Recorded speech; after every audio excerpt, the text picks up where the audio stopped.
खुलासा साहब, कराची और लाहौर का मवाजना हो रहा है, ये कराची और लाहौर के लोगों के लिए अच्छा है कि उनका मवाजना किसी और इलाके में जाके दिया जाता है कि आपको कराची चाहिए कि लाहौर चाहिए? हो सकता है इस तरह कराची थोड़ा बेहतर हो जाए। मुझे तो ये हो पैदा हुई थी कि जब मवाजना होगा, बिलावल साहब को शर्मिंदगी होगी किसी जगह पे, या उनको कहीं लगेगा कि यार ये मवाजने के अंदर वो थोड़ा सा डाउनवर्ड जा रहे हैं, तो शायद कराची के हालात बेहतर हो जाए। आपको क्या लगता है सर?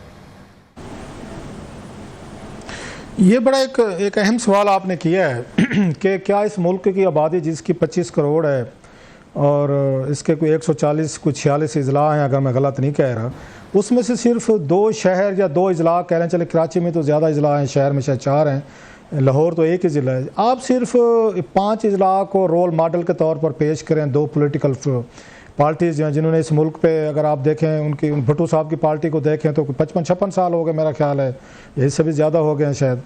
इसी तरह नवाज शरीफ साहब 40 साल से, इनको ज़्यादा हो गए। तो इनको दिखाने के लिए 2 शहर बचे हैं, एक के पास कराची है, दूसरे के पास लाहौर है। मतलब ये ज़रा उनकी आप वो देखें कि आप उनको गिलगित के लोगों को क्या दिखा रहे हैं। एक कह रहे हैं यहाँ पंजाब में 1983-84 से हम हुक्मरानी कर रहे हैं, हमारे पास दिखाने को लाहौर है, और जिसकी आबादी 12 करोड़ है उसकी, और मेरा ख्याल 40 से ज़्यादा अजला हैं, एक ज़िला निकला है पूरे पंजाब में से, उसमें से 12 करोड़ में से, वो देख लें, वो बहुत अच्छा है, बिल्कुल अच्छा है जी।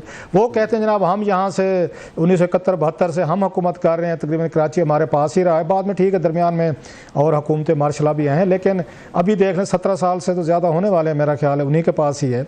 वो कहते कराची देख लें, कोई सिंध के कोई ज़िले की मिसाल नहीं दे रहा, अभी सांगड़ देख लें, कोई जनाब वहाँ पे कोई हैदराबाद की बात नहीं कर रहा, कोई वहाँ पे उमरकोट की बात नहीं कर रहा, और कोई सखर की बात नहीं कर रहा। वो कहते कराची देख लें, और कराची के लोगों से पूछें, आप खुद कराची बैठे हैं, वो धाड़े मार के रोते हैं, वो कहते हैं खुदा के लिए कोई हमारे रोज़ लोग जो भी कराची का मिलता है वो आपको रोता हुआ मिलता है। ये तो उसमें 2 चीज़ें होंगी। सवाल नेचर बन गया कराची के लोगों कि आपके पास जो बात लोग ही बुरे हो, मे बी मतलब आप, अच्छा आपको याद होगा जब 2000 मेरा ख्याल है 16-17 की बात, इलेक्शन था, इलेक्शन कैंपेन हो रही थी, नवाज शरीफ साहब राजनपुर गए थे, उनकी बड़ी मशहूर ज़माना तकरीर थी, उसमें उन्होंने राजनपुर के लोगों को कहा था कि अगर आपने तरक्की देखनी तो लाहौर जाके देखें, ज़रा अंदाज़ा करें ज़रा। राजनपुर में खड़े हुए हैं जो पंजाब का हिस्सा है, डिस्ट्रिक्ट है, वहाँ के लोगों को कहा जा रहा है कि अगर आपने तरक्की देखनी है तो लाहौर जाके देखें कि हमने कैसे लाहौर को डेवलप कर दिया। लोगों ने तालियां मारी, बादशाह हमारी साइड के लोग नच नच के उल्टे हो गए कि वाह वाह वाह जी मियाँ साहब क्या बात की, ज़बरदस्त,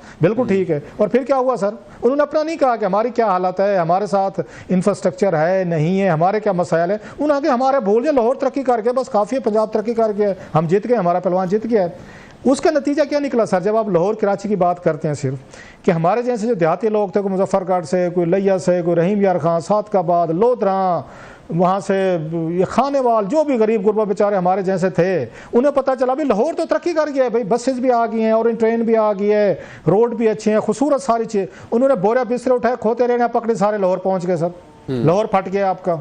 आबादी का हाल देख लें, अब मैनेज नहीं हो रही आपसे चीज़ें। जब आप पूरे सूबे को डेवलप नहीं करेंगे, हर ज़िले में आप ये बेसिक फैसिलिटीज़ नहीं देंगे, गोजर वहाँ पे मतलब है राजनपुर में खड़े होकर कहेंगे जाएँ जी लाहौर को देख रहे, तो फिर लाहौर देखने जाएंगे, लाहौर फटेगा बेचारे, आपकी आबादियाँ बढ़ गई, जो पहले लोग रहते थे तंग हो रहे हैं। सेम गोज़ फॉर कराची, कि कराची के साथ क्या असर हुआ है, कि कराची की इतनी कैपेसिटी थी, जितने लोग पूरे मुल्क से चले गए हैं, हम रोते तो हैं, लेकिन आपने उनको रोकने के लिए आपने क्या रोकना कैसे था, ज़बरदस्ती तो नहीं रोक सकते आपने उनके इलाकों में ऐसी कोई फैसिलिटीज़ करनी थी, उनको फंड देने थे, उनको पैसा देना। एनएफसी से पैसे सारे ले जाते हैं, over our dead body, NFC से 1 रुपया नहीं कटने देंगे, लेकिन पीएफसी के लिए 1 रुपया नहीं देते इजला को। सो आपका जो मॉडल है ना लाहौर कराची वाली है, इंतहा डिजास्टर्स मॉडल है, बिल्कुल गिलगित बल्तिस्तान के लोगों को ये बाई नहीं करना चाहिए। गिलगित को गिलगित रहने दें सर, जो उसकी खूबसूरती उसी में है, जो मकामी लोगों का कल्चर है, उनकी खूबसूरती है, उनकी रिवायात हैं, उनकी उसी में रहते हुए कोई तरक्की कर सकते हैं तो करवा दें। ये ना कि लाहौर कराची या कोई इतने बड़े मॉडल नहीं है आपके, इतने बड़े बड़े सूबों में से 2 आपने ज़िले निकाल के दे दिए, बाकी सूबे के साथ जो भी हशर हो रहा हो वो हो रहा है। ये कोई बयान साहब जरा मियाँ साहब के ऊपर भी तबसरा कर दें। मियाँ साहब, मोहसिन बेग साहब तो कहते हैं कि सदमा इतना बड़ा है कि वो उससे निकल नहीं पा रहे, तो सियासत में सदमा लगा के बैठे रहना सर, ये कौन सा तरीक़ेकार है? फिर हम इमरान खान से किस बात का शिकवा करते हैं, वो भी तो सदमा ही लगा के बैठा है कि वो तो यहाँ तक कह दिया था कि मुझे निकाला तो एटम बम भी चला दो अब। मैं थोड़ा सा मोहसिन बेग साहब मुझसे ज़्यादा इन चीज़ों को समझते भी हैं, इंसाइडर भी हैं, इनको बहुत सारी पॉलिटिक्स में उन इश्यूज़ की सिविल मिलिट्री रिलेशनशिप पे इंसाइट भी होते हैं इनके पास, आई नो दैट। लेकिन मैं हम्बली थोड़ा सा इस पे मैं डिफ़र करूँगा। मियाँ साहब का ये जो है ना कि वो सदमे में है, मियाँ साहब बिल्कुल सदमे में नहीं है। I will call it some kind of political acting, इसको पॉलिटिकल एक्टिंग कहूँगा, इसी में उनको फ़ायदा है।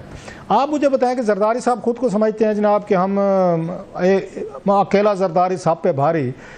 अब जरदारी साहब की और मियाँ साहब में एक हमेशा से कोशिश रही है कि हमारे जीते जी हम अपने पॉलिटिकल डेंसिटीज़ जो है ना अपने बच्चों को शिफ्ट करके जाएं, कि मरियम नवाज साहबा को मैं इंडक्ट करके जाऊँ despite all opposition from Shehbaz Sharif साहब कैंप, हमजा शहबाज शरीफ साहब के।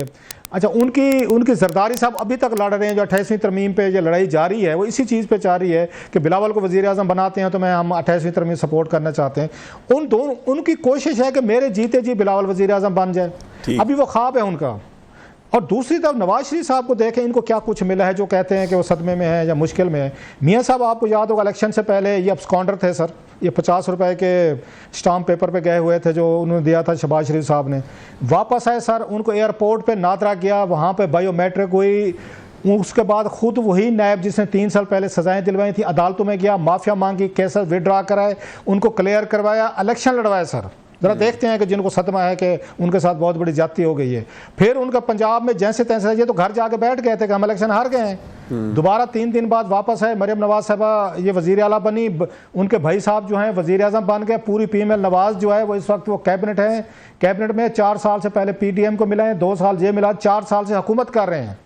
अपनी बेटी भी वजीर आला बन गई। पूरा पंजाब एक तरह का पाकिस्तान है, 12 करोड़ का सूबा है। ठीक अपने केसेस खत्म हो गए, इसाक डार साहब डिप्टी प्राइम मिनिस्टर बन गए, समती बन गए, उन पे केसेस खत्म हो गए, सूबा उनके पास, हुकूमत उनके पास। और इसके बावजूद मियाँ साहब कहते हैं देखें मुझे वज़ीर आज़म नहीं बनाया, तो मैं तो फिर हमदर्दी कर सकता हूँ। ये एक पॉलिटिकल, इनको ना ये नैरेटिव सूट करता है।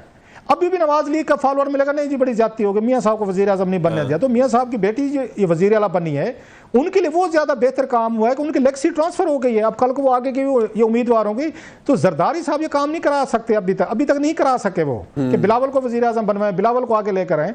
सो मियाँ साहब की मैं तो इसको पॉलिटिकल एक्टिंग कहूँगा सर। ये सारा ये नैरेटिव उनको सूट करते, मजलूम भी बने रहो, केसेस भी खत्म हो गए, बेटी भी वज़ीर आला बन गई, भाई वज़ीर आज़म बन गया, समती डिप्टी प्राइम मिनिस्टर है बादशाह, पूरे का पूरी हुकूमत भी है, लाश पाश भी हो रही है, हम मजलूम भी हैं, हमारे साथ जुल्म भी हो गया है। ये तो फिर अब ये नैरेटिव हर कोई तो नहीं। एक छोटा सा ब्रेक लेते हैं, ब्रेक के बाद दोबारा आएंगे।